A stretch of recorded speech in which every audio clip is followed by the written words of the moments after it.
And good morning on this Wednesday morning. Time to wake up. 40 degrees out there. Feels better than it did yesterday. JC? Still cold. It is.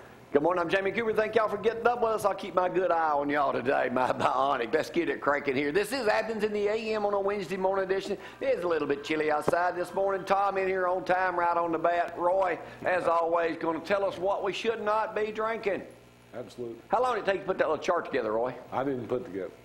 Well, it looks good. Thanks. That might be might be hard to carry around a windy day, but I mean, it looks pretty good. It does. It worked out good. We're going to put it in the store. That's right. We're going to go in the store. Don't forget it. Every Wednesday, 10% off down at Herbs and More. Go by and mention anything about the program today. Also coming up today on Wednesday morning, we're going to go from Danny Roadrunner Johnson. Beep, beep, beep. We'll be going to him. He was down at Bridgeforth Park over the weekend for the Wild Game Cook-Off. We'll have some of that video today and tomorrow.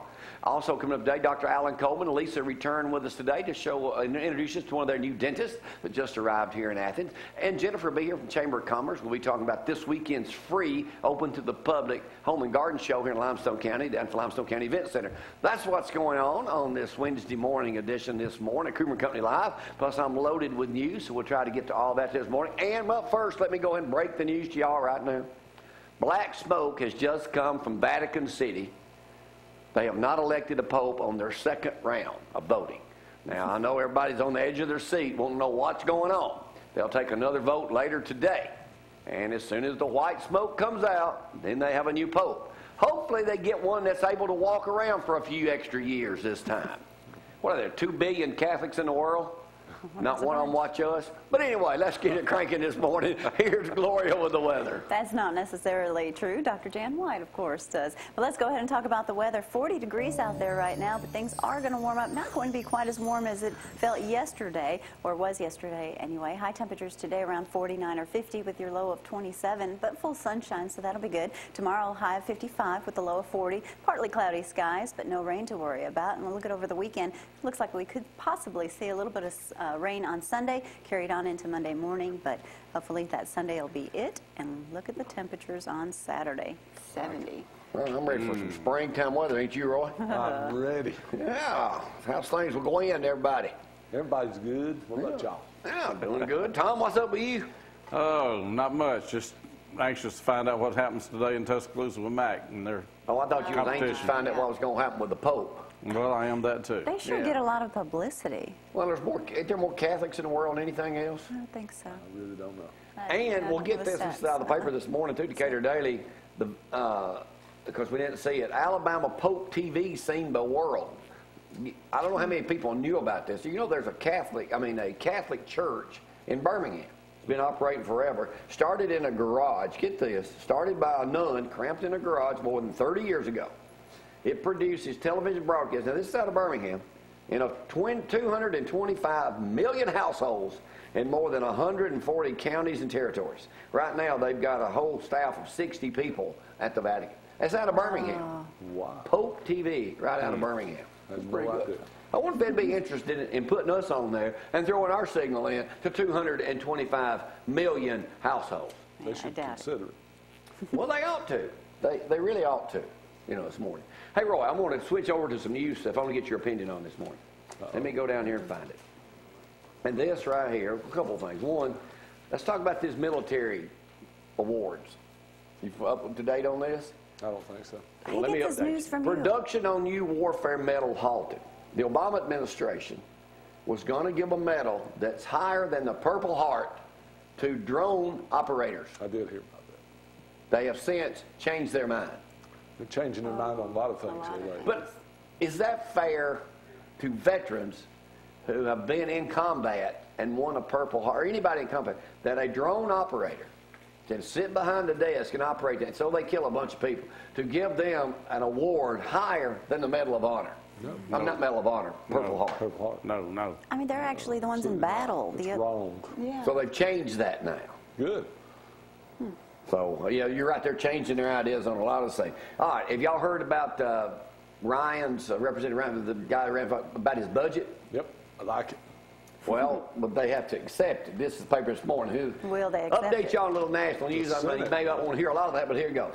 House Republicans unveiled a budget yesterday that would balance the nation's books in 10 years without raising taxes but eliminating President Obama's health care law. Yay.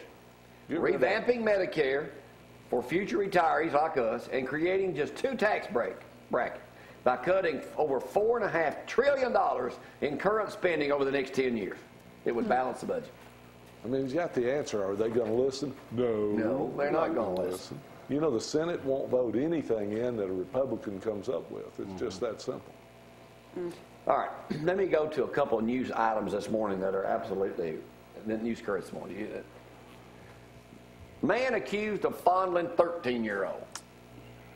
Man accused of fondling 13-year-old girl the past year has been charged with sexual abuse. This 22-year-old, he is in the paper this morning, locally. But let me go to one else I want to update y'all. This is out of AL.com.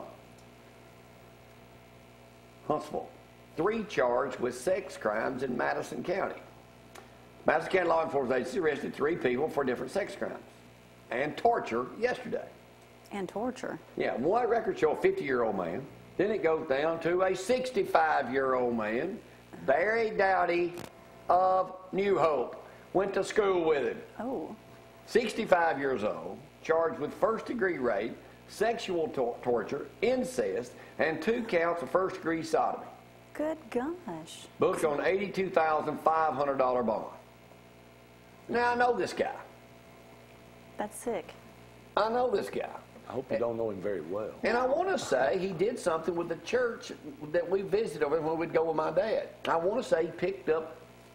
Not little kids. No, hopefully. But I mean, come on. That's disgusting.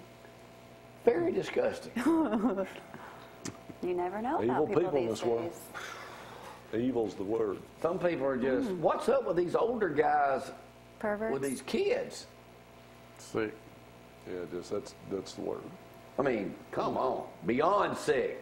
Beyond sick. And Do you then, have any happy news this morning? yeah, ex-cop pleads not guilty to abuse charges. That's the headline in the News Courier this morning. A former Madison County police officer pleaded not to give 17 counts of sexual abuse of girls under age 12 and under age 16. Goodness. I just don't get it. What is up with the friggin' world?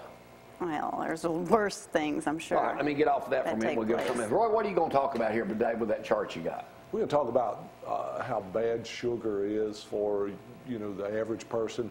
We drink things with sugar in it. We eat things with sugar in it. If you understood what sugar does to your immune system, you'd never put it in your body again in the quantities that you do. A little bit of sugar here and there is not a bad thing. The average American in 1900 ate 5 pounds of sugar a year.